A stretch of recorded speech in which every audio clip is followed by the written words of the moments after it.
Assalamualaikum warahmatullahi wabarakatuh. Halo semuanya teman-teman, selamat malam, selamat datang kembali di channel Ilo Bercerita dan masih bersama saya Ilo. Dimanapun teman-teman berada, semoga teman-teman selalu sehat, bahagia, amin amin ya rabbal alamin. Pokoknya sehat, bahagia, banyak uang, sukses, semua doa yang terbaik buat teman-teman.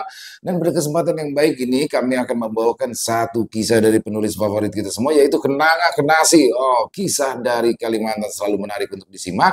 Tapi sebelum kita masuk ke dalam kisahnya, buat teman-teman yang mungkin baru bergabung atau yang sudah lama bergabung tapi lupa nih belum subscribe, bisa diklik dulu dong tombol subscribe, jangan lupa lonceng notifikasinya dinyalakan agar teman-teman selalu mendapatkan notifikasi dari konten-konten yang akan kami upload di setiap harinya. Dan untuk channel Ilo Bercerita kami upload setiap hari teman-teman ya, setiap malam jam 9 malam waktu Indonesia bagian Barat. Dan gak pakai lama-lama lagi ya, gak pakai basa-basi lagi, kepanjangan. Langsung saja kita masuk ke dalam kisahnya. Kita menuju ke Kalimantan Selatan.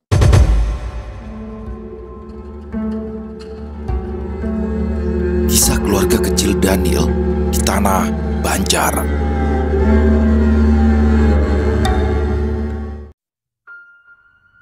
Setiap pagi, desahan berat nafas Amira mengiringi rutinitasnya di dapur.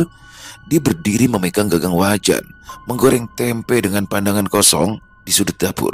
Tumpukan piring kotor menumpuk, mengingatkannya pada kenyataan yang terus menghimpit dirinya.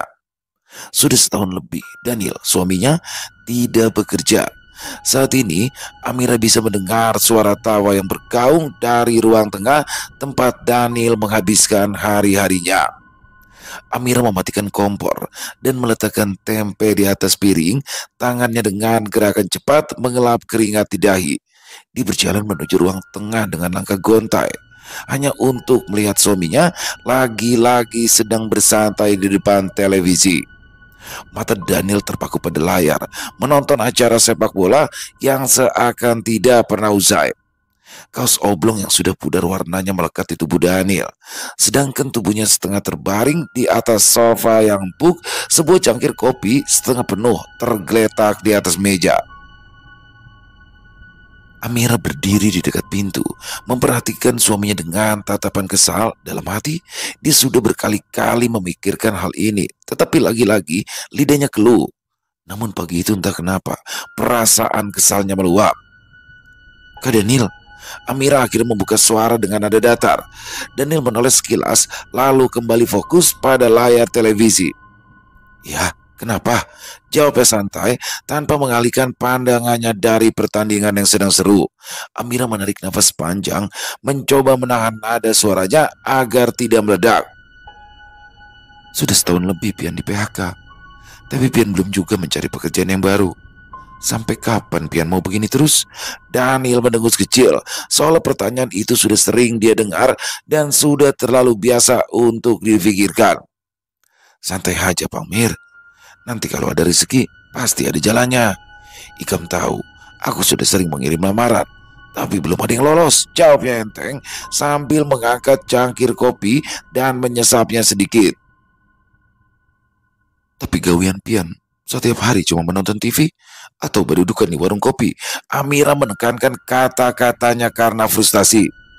Sedangkan Ulun kerja dari pagi sampai malam, Pian kada peduli sama sekali.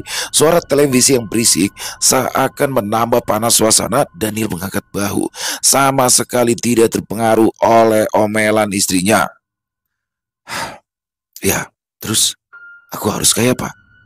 Aku juga mau bekerja kalau ada yang menerima. Tapi sekarang memang susah mencari kerja, Mir. Semua orang juga tahu itu."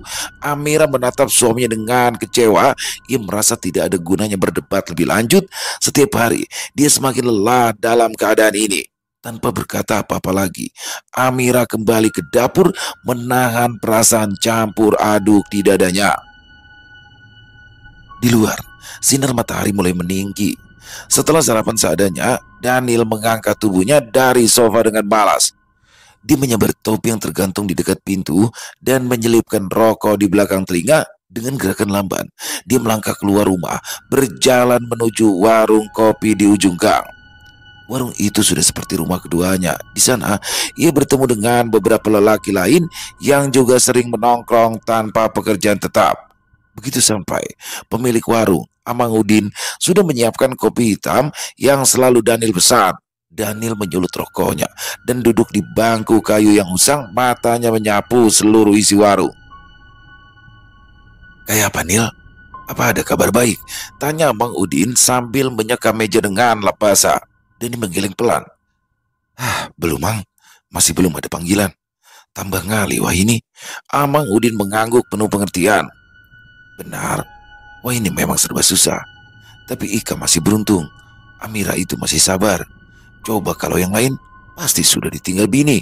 Dani tertawa kecil meskipun dalam hati perkataan Amang Udin sedikit menusuk. Memang Amira terlalu sabar selama ini, tetapi dia juga sudah bisa menduga istrinya pun tidak akan tahan dengan situasi ini. Daniel sendiri tidak tahu harus berbuat apa. Setiap lamaran kerja yang dikirimnya tidak pernah mendapat balasan, dan teman-temannya yang lain juga banyak yang bernasib sama. Dunia terasa bertambah sempit bagi Daniel. 2 jam berlalu dengan cepat. Asap rokok memenuhi udara di sekitaran warung, dan obrolan-obrolan tentang politik dan gosip setempat menjadi topik utama. Tapi meskipun begitu, kepala Daniel selalu kembali pada satu hal: pekerjaan. Ya, dia tidak bisa terus seperti ini. Amira benar, tetapi dia tak berdaya untuk melakukan apa-apa. Setiap langkah untuk mencari pekerjaan terasa sia-sia. Saat matahari semakin tinggi, Daniel memutuskan untuk pulang. Di rumah, Amira sudah membersihkan dapur dan kini sedang duduk di teras menatap jauh ke arah jalanan yang sepi. Suara langkah Daniel yang mendekat tidak membuat Amira menoleh. Dia tetap diam, tenggelam dalam pikirannya. "Amira," ikam pada tulak bagawi. Daniel akhirnya memecah keheningan. Berdiri di samping istrinya, dia heran karena istrinya tidak berangkat ke tempat kerja walau hari sudah siang. Amira menoleh sedikit, lalu menghela nafas panjang. "Ben, kapan mau berubah, Kak?" Daniel terdiam sejenak, lantas duduk di sebelah istrinya. "Aku sudah mencoba, Mir. Aku benar-benar sudah mencoba mencari pekerjaan." Amira tersenyum pahit. "Coba lagi, Kak. Kita tidak bisa terus seperti ini." Daniel tahu istrinya benar. Hanya saja kini dunia luar terasa terlalu keras baginya, dan dia tidak tahu kapan dia bisa kembali menemukan tempatnya di sana. Hari-hari terus berlalu. Walau Daniel terlihat santai, perasaan bersalah itu sebenarnya tetap ada terus mengimpitnya. Sayang, rasa bersalah saja tidak akan membayar tagihan atau memenuhi meja makan mereka. Daniel mengusap wajahnya, berharap ada jalan keluar yang bisa ia temukan sebelum semuanya terlambat. Suatu sore, Amira pulang dengan wajah letih. Seperti biasa, dia membawa sebungkus makanan dari tempat yang bekerja. Bungkusan berisi lauk pauk itu adalah pemberian bosnya, sisa dari pesanan besar yang tidak terpakai. Sepanjang perjalanan pulang, Amira terus memikirkan rumahnya. Apa yang dilakukan Daniel di rumah? Apakah dia setidaknya membereskan barang-barang yang berantakan? Tapi begitu dia membuka pintu, seluruh tubuhnya menegang. Amira terkejut kalau melihat ruang tamu yang berantakan, piring-piring kotor di meja, lantai dipenuhi puntung rokok, dan gelas-gelas bekas minuman yang tersebar di mana-mana. Bau asap rokok dan kopi basi memenuhi ruangan. Di tengah kekacauan itu, Daniel duduk di sofa, matanya tetap terpaku pada layar televisi yang sedang menayangkan acara gosip. Amira meletakkan tasnya dengan keras di lantai, membuat suara yang cukup untuk mengalihkan perhatian Daniel sejenak. Suaminya menoleh sebentar, lalu kembali fokus pada layar TV seolah tidak terjadi apa-apa. Amira berdiri di ambang pintu, memandangi suaminya dengan penuh kemarahan yang semakin lama semakin sulit dia tahan. "Kak Daniel," seru Amira akhirnya, suaranya tajam. Daniel mengangkat alisnya tanpa memalingkan pandangannya dari televisi. "Apa?" "Lihat ini." Amira melambaikan tangannya ke arah kekacauan di rumah. Rumah berantakan seperti kapal pecah, dan Pian cuma duduk santai sambil nonton TV. Apa Pian sama sekali kada merasa risih? Daniel menghela nafas panjang. Kali ini ia menurunkan remote dan menoleh sepenuhnya ke arah istrinya. "Kenapa Ikam selalu marah-marah begitu, Mir?" Aku cuma santai sebentar. Apakah ada boleh? Amira terdiam sesaat, mengatupkan rahang dengan tegas, berusaha menahan luapan emosi yang terasa semakin menggelegak. Sebentar, sebentar kak, nadanya semakin tinggi. Pian sudah setahun kada bekerja. Setiap hari cuma bersantai, kada peduli dengan keadaan rumah. Sebentar aku banting tulang menjadi tukang masak di catering. Aku yang mencari duit, aku jua yang beres-beres rumah. Sementara Pian cuma duduk manis di sini sambil meminta duit rokok. Daniel mendengus, lantas menegakkan badannya. Ikam pikir, aku kada mau bekerja, ha? Ikam pikir, aku senang kada dapat kerja? Bukan salahku. Kalau kada ada perusahaan yang mau menerima aku, Mir. Amira tertawa getir. Rasa lelah dan kecewa bercampur aduk menjadi satu. Lalu ini salah siapa? Kalau Pian benar-benar peduli, Pian mungkin bisa bantu beres-beres rumah ini. Setidaknya jangan bikin tambah berantakan. Ulun bagawi seharian kak, lalu pulang ke rumah yang seperti ini. Pian pikir ini adil buatku? Daniel berdiri dari sofa, menatap mata Amira dengan mata yang mulai memerah-marah. Jangan ikam pikir ikam yang paling susah, Mir. Aku juga pusing. Ikam kira kada berat kak aku harus menganggur seperti ini? Hah? Harus mendengar omelan kam tiap hari. Amira menatap suami dengan air mata yang mulai mengenang di sudut matanya, tapi bukan karena sedih, melainkan karena rasa marah. Kalau memang berat buat Pian, kenapa Pian kada bagara kak? Lakukan sesuatu. Jangan cuma diam dan menonton TV. Daniel terdiam sesaat, kemudian melemparkan pandangan sinis ke arah Amira. Ikam memang selalu meremehkan akulah. Selalu saja salahku. Ikam pikir gampang mencari kerja di luar sana? Dasar binian kada tahu apa-apa. Keduanya saling bertatapan. Udara di antara mereka tegang, panas. Seolah ada api yang tak terlihat, namun siap meledak kapan saja. Amira menggigit bibirnya, menahan isakan yang ingin keluar. Tangannya gemetar saat dia mengeluarkan bungkusan makanan dari tasnya dan meletakkannya di meja dengan kasar. Ini lauk buat kita makan malam. Makanan ini yang aku bawa pulang setiap hari, kak. Bukan karena aku senang, tapi karena kada ada pilihan lain selain makanan sisa ini. Kalau aku kada bagawi di catering, kita mungkin sudah kada bisa makan lagi sekarang, kak. Pian harus bersyukur. Suara Amira mulai pecah, tapi ia tak peduli lagi. Daniel melirik bungkusan makanan itu, lalu mendengus. Jadi ikam hendak aku bagawi apa? Menjadi pengemis di jalan? Minta-minta kayak orang cacat. Amira menggelengkan kepala kecewa mendengar jawaban suaminya yang sama sekali tidak mengerti apa sebenarnya keinginan Amira. Aku kada minta Pian mengemis, kak. Aku cuma mau Pian jadi suami yang bisa diandalkan. Kalaupun Pian kada dapat pekerjaan sekarang, setidaknya bantu beres-beres di rumah. Jangan malah bikin tambah repot. Suasana kembali hening, tapi bukan keheningan yang damai. Daniel hanya diam, tidak menjawab. Sementara Amira berjalan menuju kamar dengan langkah yang berat. Dia merasa tidak ada lagi yang bisa ia katakan. Perasaan capek secara lahir dan batin terus mengimpitnya. Sesampainya di kamar, Amira duduk di pinggir ranjang. Air mata mulai mengalir tanpa ia bisa menahannya lagi. Dia tidak tahu sampai kapan dia bisa bertahan dalam situasi ini. Sebagai istri, dia sudah mencoba sabar, tapi setiap hari terasa sulit. Rasa cinta yang dulu dia miliki untuk Daniel sekarang seperti tertutupi oleh rasa kecewa dan frustasi yang tak kunjung hilang. Sementara itu, di ruang tamu, Daniel duduk kembali di sofa. Dia menyalakan televisi, tapi pikirannya tidak lagi tertuju pada layar. Suara dari acara televisi hanya menjadi latar belakang yang berisik. Tidak bisa mengalihkan pikirannya dari percakapan tadi. Ada rasa bersalah yang perlahan menjalar di dadanya. Meski dia tidak mau mengakuinya, sayang, perasaan itu tidak cukup kuat untuk menggerakkan tubuhnya. Dia tetap duduk, memandangi layar tanpa benar-benar menontonnya, mencoba mengabaikan kenyataan pahit yang terus menghimpit hidupnya. Setelah masuk ke kamar, Amira terus mencoba menenangkan dirinya. Rasa marah dan kecewa pada Daniel masih menggelora, tapi dia tahu tidak ada gunanya memperpanjang pertengkaran. Dia mengambil nafas dalam-dalam, menatap langit-langit kamar sambil meredam gejolak perasaan. Namun, ketenangan yang baru saja dia coba bangun seketika hancur ketika teleponnya tiba-tiba berdering kencang dari dalam tasnya.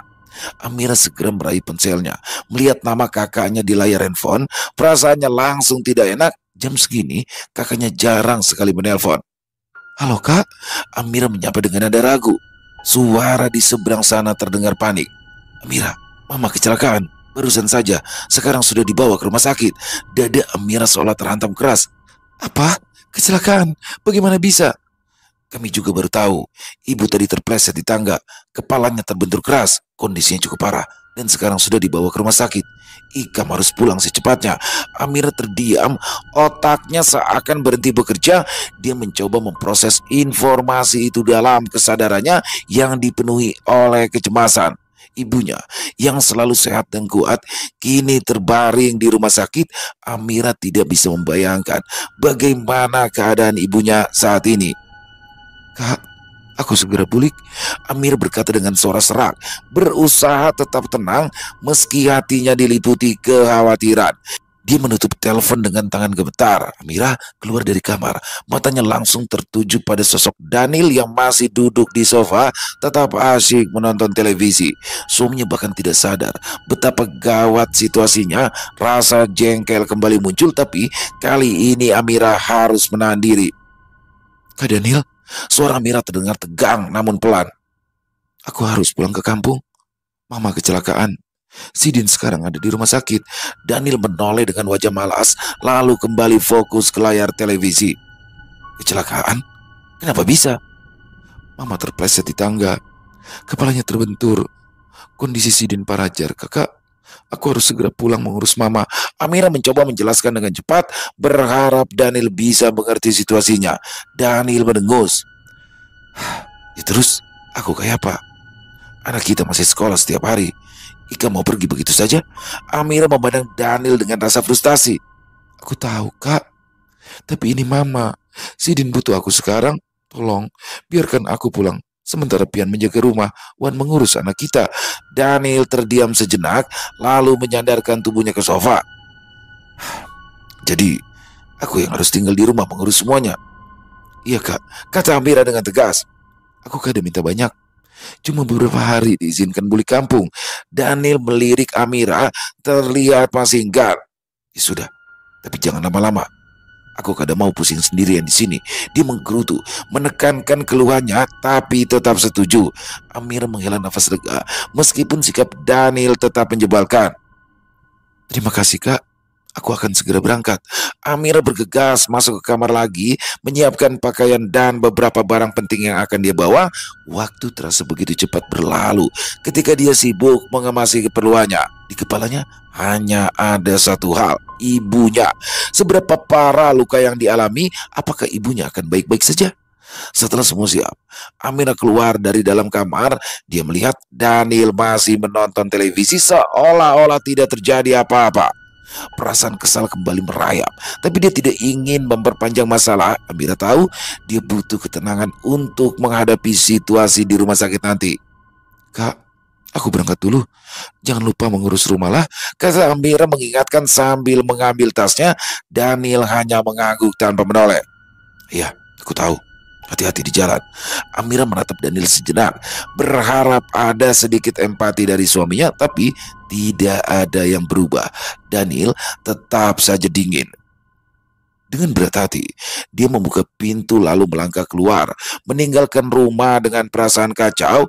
Sore yang mulai gelap dan dingin seolah mencerminkan perasaan Amira pada saat itu. Pikiran tentang ibunya terus berputar di kepalanya sepanjang perjalanan menuju terminal. Dia merasa bersalah.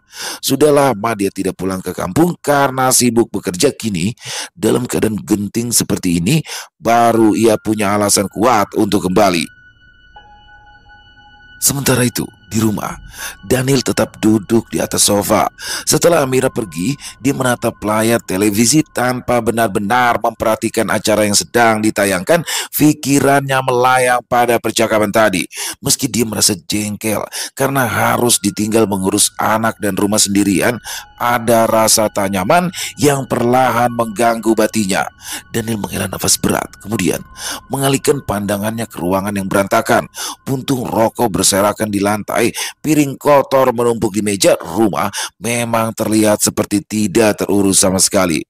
Dia merasa malas untuk bergerak, tapi di dalam hatinya dia tahu Amira benar. Selama ini, Daniel selalu merasa frustasi karena tidak mendapatkan pekerjaan setelah ia di PHK. Setiap lamaran yang ia kirim tidak pernah mendapat tanggapan, membuatnya kehilangan semangat. Di balik kemarahan Amira, Daniel bisa merasakan kelelahan istrinya. Daniel tahu Amira sudah terlalu banyak menanggung beban, sementara dia belum berbuat banyak untuk meringankan itu. Sambil menggerutu pelan, Daniel akhirnya berdiri. Dia mulai memunguti puntung rokok dari lantai, meletakkannya di asbak, lalu mengambil gelas-gelas kotor di meja. Mungkin ini hal kecil, tapi setidaknya dia bisa melakukan sesuatu. Walau enggan, Daniel tahu dia harus belajar berperan lebih banyak, terutama saat Amira tidak ada di rumah. Saat dia membersihkan meja, suara televisi tetap mengisi ruangan, tapi kali ini perhatian Daniel tidak sepenuhnya ada di sana. Setelah semua selesai, Daniel kembali duduk di sofa. Rasa malas bergerak masih melingkupinya walau dia sudah sedikit membereskan rumah.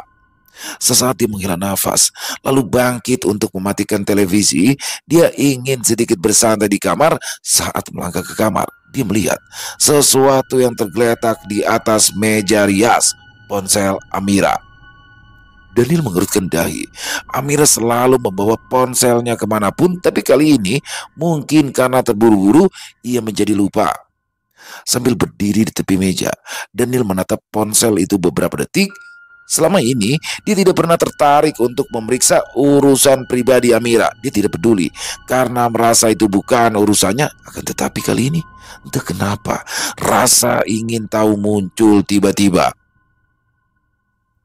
Daniel meraih ponsel itu. Dengan cepat, dia membuka layar kunci yang menggunakan pola-pola yang sudah dia hafal sejak lama, meskipun tidak pernah berniat memanfaatkannya. Begitu masuk, dia langsung membuka WhatsApp. Banyak pesan dari grup kerja dan keluarga, tapi yang menarik perhatian Daniel adalah sebuah percakapan pribadi. Nama pengirimnya tidak familiar, hanya ada inisial, tapi percakapan itu tampak sering terjadi. Jantungnya mulai berdebar. Rasa penasaran membuatnya membuka chat itu. Ada beberapa pesan yang langsung membuat dahinya berkerut. Sudah sampai? Jangan lupa istirahat ya. Aku khawatir Pian terlalu lelah. Daniel menggeser layar, membaca pesan balasan Amira. Ya, aku baru sampai tadi. Makasih ya sudah diingatkan. Ada beberapa pesan serupa, semuanya penuh perhatian. Daniel merasa ada yang aneh. Siapa orang ini? Mengapa dia begitu peduli pada Amira? Sementara dia masih mencoba memproses semuanya, terdengar suara pintu depan dibuka dengan keras dan suara anaknya memecah keheningan. Assalamualaikum, teriak suara yang sudah sangat dikenalnya. Daniel buru-buru meletakkan ponsel Amira kembali di meja rias dan segera keluar dari kamar. Di ruang tamu terlihat anaknya, Dimas, yang baru pulang bermain. Anak itu berlari dengan nafas terengah-engah, matanya membelalak lebar seolah ingin segera menceritakan sesuatu. Waalaikumsalam. Kenapa Ikam teriak-teriak begitu? Tanya Daniel, mencoba bersikap biasa saja. Pikirannya masih terganggu oleh percakapan yang baru saja ia baca. Dimas langsung mendekat. Wajahnya tampak tegang, tapi penuh rasa ingin bercerita. Abah, tadi Ulun sama teman-teman lihat hantu. Daniel mengerutkan kening. Lihat apa? Di dekat lapangan sepak bola, Bah. Dimas semakin mendekat, suaranya rendah dan penuh dengan nada misterius. Tadi kami melihat sosok perempuan memakai baju putih. Ih, serem benar. Wajahnya pucat, matanya hitam. Dia berdiri di sana sendirian, di bawah batang rapun kasturi. Daniel terdiam sejenak, mencoba mencerna cerita dari Dimas. Lapangan sepak bola di dekat rumah mereka memang terkenal sepi jika sore hari. Jarang ada orang bermain di sana kecuali pagi ataupun siang hari. Daniel pernah dengar dari orang-orang kalau tempat itu sering jadi bahan pembicaraan karena ada cerita seram tentang sosok perempuan bergaun putih yang suka muncul di sana. Tapi selama ini dia tidak pernah mempercayai hal-hal semacam itu. Ikam yakin itu bukan orang biasa? Daniel bertanya sambil menatap anaknya dengan alis terangkat. Dimas menggeleng cepat. Kok udah mungkin, Bah? Imu kada bergerak sama sekali. Cuma berdiri di sana sambil tatap ke arah kita. Teman-teman pada kabur semua. Aku juga ikut lari. Serem banar. Sumpah, Bah. Daniel menatap Dimas yang tampak masih ketakutan sebagai ayah. Dia merasa perlu menenangkan anaknya meskipun cerita itu terdengar aneh. Dia mengusap kepala Dimas perlahan, mencoba menghilangkan rasa takut yang melingkupi anaknya. Sudahlah, mungkin Ikam cuma salah lihat. Bisa jadi cuma orang lewat atau bayangan pohon. Jangan pikirkan hal yang aneh-aneh ya. Sementara itu, di balik kalimat yang ia ucapkan, pikiran Daniel tiba-tiba melayang pada ponsel Amira lagi. Hatinya tidak bisa tenang. Percakapan yang dia baca tadi begitu mengganggunya. Hanya saja, dia masih harus fokus pada anaknya dulu.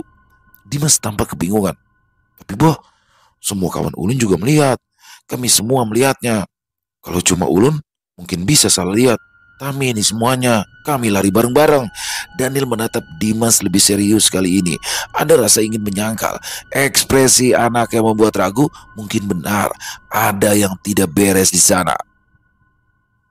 Daniel menghela nafas panjang, mencoba mencari cara untuk menenangkan Dimas.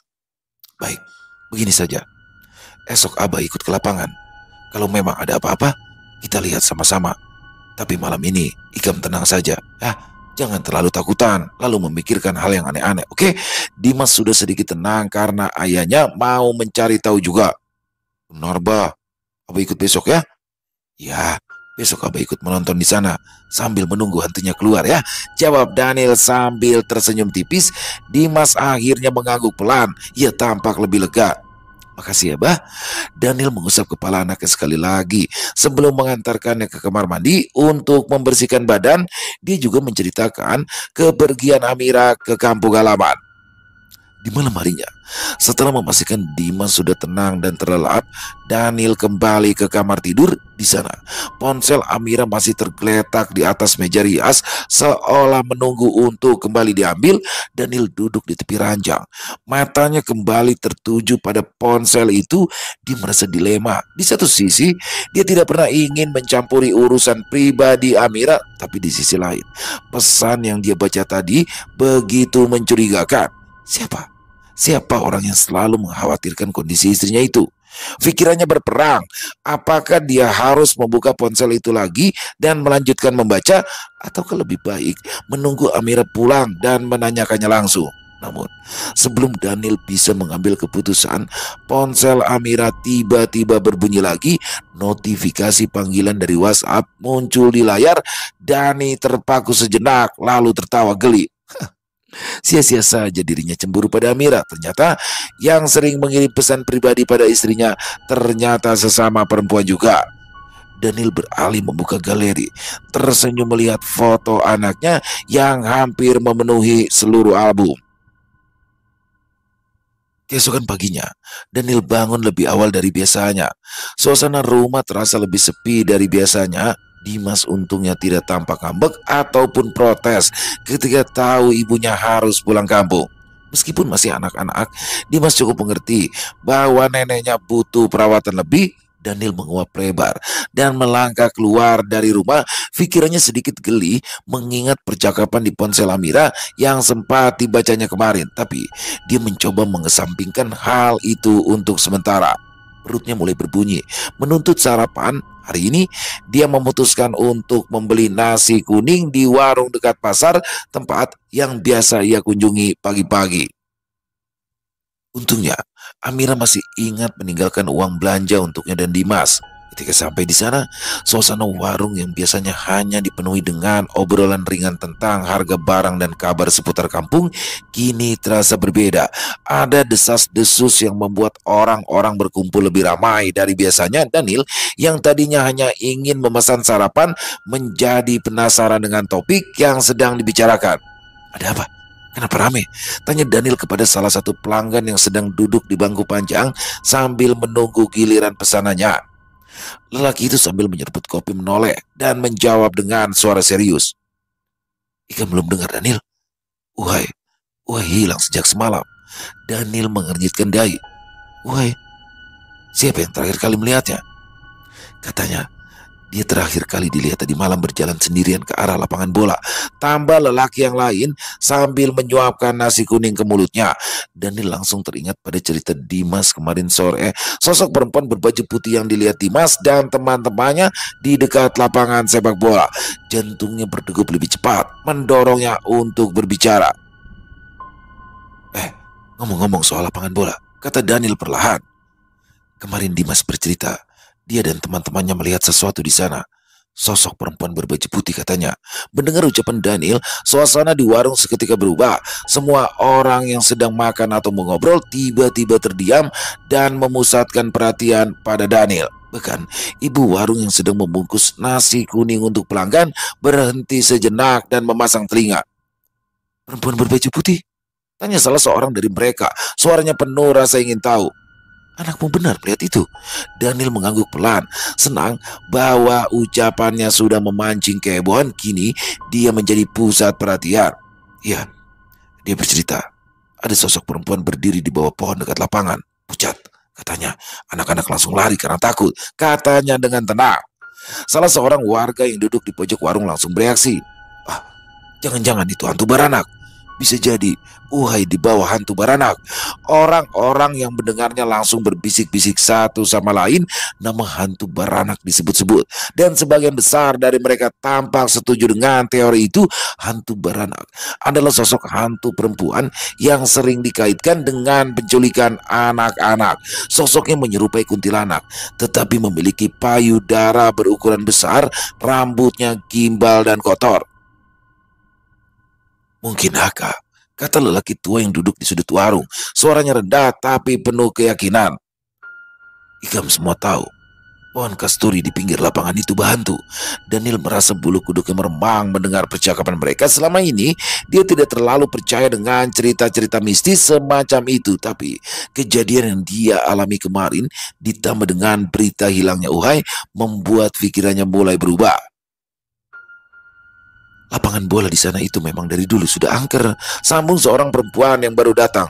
Banyak yang bercerita pernah melihat sesuatu di sana, apalagi kalau sudah maghrib. Uhai bisa jadi dasar di bawah hantu di sana. Semua orang di warung mulai memberikan pendapatnya. Beberapa berbicara tentang pengalaman mereka sendiri saat melewati lapangan bola pada malam hari. Mereka mengatakan pernah merasa diawasi, mendengar suara-suara aneh, bahkan melihat bayangan melintas di antara pohon-pohon. Daniel mendengarkan sambil sesekali mengangguk, berusaha menyerap semua informasi. Seorang lelaki yang duduk di sebelah Daniel, yang sebelumnya hanya terdiam, akhirnya ikut angkat bicara. Tapi Wahai itu kan sudah dewasa. Masa iya hantu baranak bawa orang dewasa? Perempuan di sudut warung yang sebelumnya bicara menjawab cepat. Kata siapa hantu baranak cuma menculik anakan? Apalagi kalau dia merasa orang itu melanggar wilayahnya. Akhirnya setelah selesai membayar pesanannya, Daniel pun pamit dari warung. Di perjalanan pulang dengan langkah yang berat, memikirkan semua hal yang baru saja didengarnya. Ada kekhawatiran yang kini merayapi hatinya. Kabar yang beredar cepat tentang hilangnya Uhai membuat dia harus waspada. Dia merasa harus bersikap lebih hati-hati agar tidak terjadi bencana. Sesampainya di rumah, Dimas sudah bangun dan sedang bersiap mandi. Daniel memanggilnya. Anak itu langsung mendekat dengan ceria. Menukar nasi kuning. Daniel tersenyum lebar. Ya, ayo cepat makan dulu. Sambil menyiapkan sarapan, Daniel mulai berpikir keras. Mungkin nanti malam dia harus kembali ke lapangan bola itu. Dia harus memastikan semuanya baik-baik saja. Rencana Daniel berantakan karena siang itu balai desa penuh dengan kerumunan warga. Semua wajah tampak tegang dan murung. Hilangnya Uhai menjadi perbincangan utama di setiap sudut desa. Akhirnya mereka berkumpul untuk membahas langkah-langkah apa yang harus diambil selanjutnya. Warga tidak bisa lagi tinggal diam begitu tahu keluarga Uhai telah mencari di sekitar lapangan sepak bola, tetapi tidak jua menemukan jejak apapun dari Uhai. Pemuda yang dikenal ramah itu lenyap tanpa bekas, meninggalkan kegetiran dan kekhawatiran di hati banyak orang. Palura berdiri di tengah, mencoba menenangkan kerumunan. Kita harus bertindak cepat, katanya dengan suara mantap, meski jelas terlihat bahwa dia sendiri pun merasa khawatir. Jika kita tidak bisa menemukannya di sekitar lapangan, maka kita harus memperluas pencarian ke dalam hutan. Siapa yang bersedia ikut? Beberapa lelaki desa segera mengangkat tangan mereka. Di antaranya ada Daniel yang sejak pagi masih memikirkan bagaimana wujud hantu baranak yang dilihat anaknya di bawah pohon kasturi. Tapi kita harus cepat. Kalau telat, bisa semakin sulit untuk ditemukan. Rapat siang itu memutuskan bahwa sekelompok warga dengan dipimpin oleh Palura akan menyisir hutan di pinggiran desa. Mereka membawa berbagai perlengkapan seperti senter, golok, dan beberapa membawa bekal makanan karena tahu pencarian ini bisa memakan waktu lama. Selain itu, ada lagi satu keputusan yang lebih mengundang bisik-bisik di antara warga. Mereka juga akan meminta bantuan supranatural. Kalau Uhai memang di bawah hantu baranak, kita pasti harus meminta tolong orang pintar. Semua orang paham maksudnya. Mereka akan meminta pertolongan kepada seseorang yang dikenal mampu berkomunikasi dengan alam gaib. Seseorang yang dipercaya memiliki kemampuan untuk mendeteksi keberadaan orang yang hilang akibat gangguan supranatural. Banyak orang yang ingin mengulurkan bantuan untuk mencarinya. Uhai selama ini memang dikenal sebagai pemuda yang baik hati, selalu saja tersenyum kepada siapapun. Hampir tidak ada warga yang tidak menyukai sosok Uhai. Bahkan anak-anak sering berkumpul di sekitaran rumahnya hanya untuk mendengar cerita lucunya. Para orang tua selalu merasa tenang jika melihat Uhai bermain dengan anak-anaknya. Saat pencarian dimulai, suasana menjadi hening. Hutan yang biasanya terasa tenang kini dipenuhi dengan langkah kaki warga yang berharap menemukan sesuatu, apapun yang bisa memberikan petunjuk tentang keberadaan Uhai. Matahari mulai condong ke barat. Sinar menembus sela-sela dedaunan lebat. Setiap kali ada suara ranting yang patah atau angin yang bergerak melalui pepohonan, warga langsung menoleh dengan harapan menemukan tanda-tanda kehidupan. Waktu terus berjalan, mereka tidak menemukan apapun. Tidak ada jejak kaki, tidak ada bekas pakaian, bahkan tidak ada suara yang bisa menuntun mereka, seolah-olah Uhai lenyap begitu saja. Setelah seharian menyisir hutan, warga pun kembali ke balai desa dengan tangan hampa. Ekspresi keletihan dan rasa frustasi tergambar jelas di wajah mereka. Beberapa orang sudah mulai menyerah, sementara yang lain masih berharap bahwa dengan bantuan supranatural itu bisa memberikan jawaban. Malam itu juga, orang pintar yang dimintai bantuan memulai ritualnya dengan duduk bersila di tengah halaman balai desa. Dia memejamkan mata, merapalkan doa-doa sambil menggerakkan tangannya secara perlahan. Warga berkumpul di sekitaran, berharap bisa mendapatkan jawaban atas misteri hilangnya Uhai. Semua orang terdiam, menahan nafas, menunggu dengan cemas. Tapi ketika ritual itu selesai, dukun itu hanya membuka mata dengan pandangan kosong. Dia sudah pergi jauh, ucapnya dengan nada pelan namun pasti. Tidak akan kembali lagi. Selama beberapa hari berikutnya, suasana desa dipenuhi dengan kesedihan. Rumah Uhai menjadi tempat berkumpulnya para pelayat yang datang untuk menghibur keluarganya. Tidak ada yang bisa menahan air mata ketika ibunda Uhai terus meratapi kehilangan anaknya. Warga berduka bersama keluarga Uhai. Uhai adalah sosok yang sangat disukai. Dia selalu ada ketika warga membutuhkan bantuan. Saat ada acara desa, Uhai sering menjadi salah satu orang yang pertama kali menawarkan diri untuk membantu. Bahkan bagi para orang tua, Uhai dianggap seperti anak sendiri. Senyum ramahnya dan sikap baiknya menjadi kenangan yang tak mungkin dilupakan. Akan tetapi, kini hanya kenangan itu yang tersisa. Lapangan sepak bola adalah tempat terakhir kali Uhai terlihat, kini menjadi tempat yang semakin jarang dikunjungi warga. Tidak ada lagi anak-anak yang bermain di sana menjelang sore. Desas-desus tentang sosok perempuan berbaju putih semakin berkembang. Lapangan itu kini menjadi tempat paling menakutkan. Warga perlahan mulai menerima bahwasannya Uhai tidak akan pernah kembali lagi. Saat Amira pulang dari kampung, langkahnya terdengar ringan di ruang tamu. Ia meletakkan tasnya di atas sofa, menarik nafas dalam, lalu duduk sebentar melepas lelah. Daniel yang sedang duduk di meja makan langsung menyapanya. "Amira, bagaimana keadaan mama?" "Alhamdulillah kak, sudah sehat." Amira menyahut tenang. Dia tak lagi marah karena rumah yang sempat ditinggalkannya selama beberapa hari ternyata masih dalam keadaan rapi. "Syukurlah," ucap Daniel. "Ada kabar-kabar bagus di sini, Mir?" Amir menoleh, alisnya sedikit terangkat. "Kabar apa?" tanyanya. Nada suaranya netral, tidak mengira akan mendengar sesuatu yang penting. Daniel menggeser kursinya mendekat, lalu menceritakan tentang peristiwa menghilangnya Uhai dengan suara pelan. Dari awal hingga pencarian di dalam hutan, semua ia jelaskan tanpa melewatkan detail. Ia juga menceritakan reaksi dari para warga, dugaan tentang hantu baranak yang sedang menjadi topik hangat di antara para warga desa. Amira mendengarkan dengan seksama, tetapi wajahnya tidak menunjukkan kesedihan. Setelah Daniel selesai, dia hanya menghela nafas panjang. "Kasihan," ucapnya datar, tak ada keterkejutan yang berarti. Sejujurnya, di dalam hatinya, Amira merasa lega. Dia ingat betul bagaimana Uhai sering menggodanya saat sedang tidak bersama Daniel. Bahkan Uhai pernah mengirimkan pesan-pesan tak senonoh yang membuatnya risih. Bahkan Amira pernah hampir diciumnya saat mereka bertemu di jalan. Akan tetapi Amira tidak ingin membuat keributan saat itu. Ia memilih untuk mengabaikannya. Lagi pula, tidak akan ada orang yang percaya kalau dia menceritakan bahwa Uhai yang dikenal baik hati itu sebenarnya adalah laki-laki berotak mesum. Sepertinya Daniel tidak tahu soal ini, dan Amira merasa lebih baik begitu. Dia tidak ingin menambah masalah yang tidak perlu. Semua pesan yang dikirim Uhai selalu dihapus ya setelah di screenshot terlebih dulu.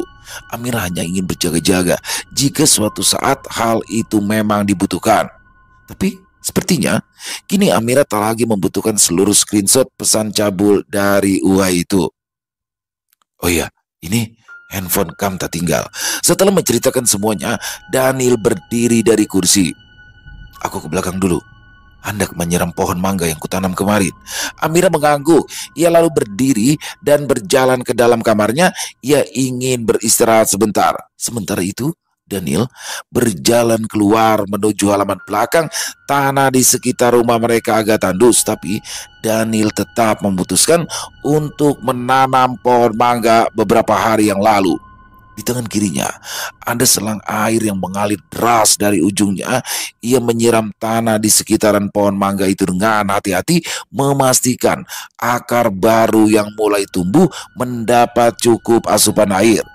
Daniel berharap pohon mangga itu akan segera tumbuh subur sehingga jasad Uhai yang dia kubur di bawah pohon mangga itu tidak pernah ditemukan orang lain karena tersembunyi di bawah akarnya. Daniel mendengus.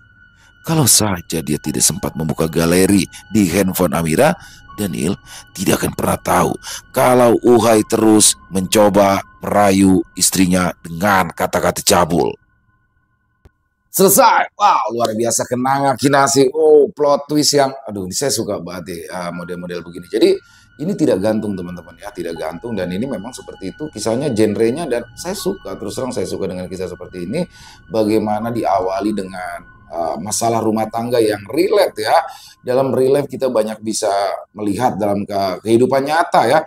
Banyak bisa kita lihat pasangan rumah tangga atau pasangan suami istri dalam satu rumah tangga yang seperti kisah Daniel dan Amira, bagaimana suaminya kesulitan untuk mencari pekerjaan dan di rumah saja, sedangkan istrinya yang harus bekerja tapi suaminya malas-malesan. Memang ada fase laki-laki di mana yang kayak bingung dia mau ngapain. Bukannya malas sebenarnya, tapi ada juga beberapa yang emang bawaannya malas. Tapi ada laki-laki tuh fasenya di mana dia kayak bingung harus ngapain, kayak buntu kemana aja, kayak ya pokoknya mirip kayak Daniel begitu. Jadi ya itu apa namanya ada salah satu fase dan memang dalam fase yang seperti ini butuh dukungan dari semua pihak ya, termasuk dari istri, dari anak, dari orang tua atau dari lingkungan terdekat karena tidak apa ya, tidak mudah dalam menghadapi fase kehidupan seperti itu. Tapi di sini poinnya adalah bagaimana akhirnya Daniel bisa melihat apa namanya chat ya. Nah, tapi gini nih teman-teman nih, mungkin teman-teman bingung dari mana dia mengetahuinya. Chatnya oke sudah dihapus dari sama Amira dari handphonenya. Ternyata Ahui pemuda yang dikenal baik dalam satu lingkungan di sana, apa namanya dia sering mengirimkan chat-chat kepada Amira yang mana chatnya itu isinya kata-kata mesum ya, kata-kata tidak pantas, yang mana sama Amira tuh dihapus. Tapi mungkin Amira berpikir gini, kalau dihapus dia nggak akan punya bukti. Seandainya terjadi apa-apa, di screenshot lah sama dia, disimpan di dalam galeri foto. Nah, pada saat Amira sedang pergi, Daniel memeriksa, di situ Daniel ternyata melihat aman lah ya, dalam chat pesan WA aman. Ada yang nanyain, ternyata itu sama-sama cewek. Tapi ternyata ketika dia buka galeri, disitulah dia melihat semuanya, disitulah emosinya meledak, sampai pada akhirnya dia menghabisi Ahui. Orang-orang bingung nih, Ahui kemana? Disitulah momen dia untuk memanfaatkan hantu baranak. Jadi ketika anaknya pulang terus bilang melihat hantu, disitulah dia hembuskan hantu baranak. Hantu baranak itu kalau di Kalimantan ya, mungkin kalau di Pulau Jawa disebutnya wewe gombel ya. Jadi hantu yang suka menculik anak-anak. Nah disitulah dimanfaatkan isu tersebut oleh Daniel, padahal ternyata yang menghabisi itu Daniel. Wow, keren banget kisahnya dan jenazahnya ditaruh di belakang rumahnya, disimpan di bawah pohon mangga, ditanamin dia ditanam di kubur di situ terus dia pura-pura nanam pohon mangga. Aduh. Plot twist, saya benar-benar nggak nyangka. Saya pikir tadinya benar-benar ingin membahas tentang hantu legend di Kalimantan Selatan, yaitu hantu baranak. Ternyata di situ Daniel menyimpan misteri yang lebih kelam daripada hantu itu tersebut. Luar biasa sekali kisahnya kenangan kinasi. Dan ayo kita ambil hikmah yang baik saja dalam kisah barusan dan dibuang yang buruk-buruknya.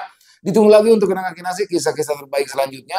Dan buat teman-teman semoga terhibur ya para pecinta penikmat horor dengan kisah barusan, terutama para subscriber dari channel Ilo Bercerita. Silakan buat teman-teman mungkin yang punya komentar lain, yang punya pendapat lain tentang kisah barusan bisa menuliskan di dalam kolom komentar ataupun hanya sekedar saling menyapa. Insya Allah kami akan menjawabnya satu persatu. Buat teman-teman yang suka dengan videonya bisa diklik tombol like atau tombol jempolnya, dan buat yang belum subscribe, ayo diklik dulu tombol subscribe, jangan lupa lonceng notifikasinya dinyalakan agar teman-teman selalu mendapatkan notifikasi dari konten-konten yang akan kami upload di setiap harinya. Buat teman-teman ya yang mungkin punya kisah horor misteri yang mungkin berkenan dibawakan di channel kami, silakan bisa mengirimkannya ke nomor telepon kami yang ada di sini, dan bebas ya, dalam bentuk tulisan boleh, dalam bentuk rekaman suara boleh, senyamannya teman-teman aja. Buat teman-teman yang sudah mengirimkan kisah, kami ucapkan terima kasih. Dan di akhir kata saya Ilo mengucapkan permohonan maaf apabila mungkin dalam pembawaan kisahnya ada kata-kata saya yang salah ataupun ada kata-kata saya mungkin yang kurang berkenan. Saya mohon dibukakan pintu maaf yang seluas-luasnya, dan sampai berjumpa lagi di konten-konten kami selanjutnya yang pasti tidak kalah serunya, yang pasti tidak kalah horornya. Masih bersama saya Ilo di channel Ilo Bercerita. Salam sehat, sukses selalu untuk kita semua. Wassalamualaikum warahmatullahi wabarakatuh.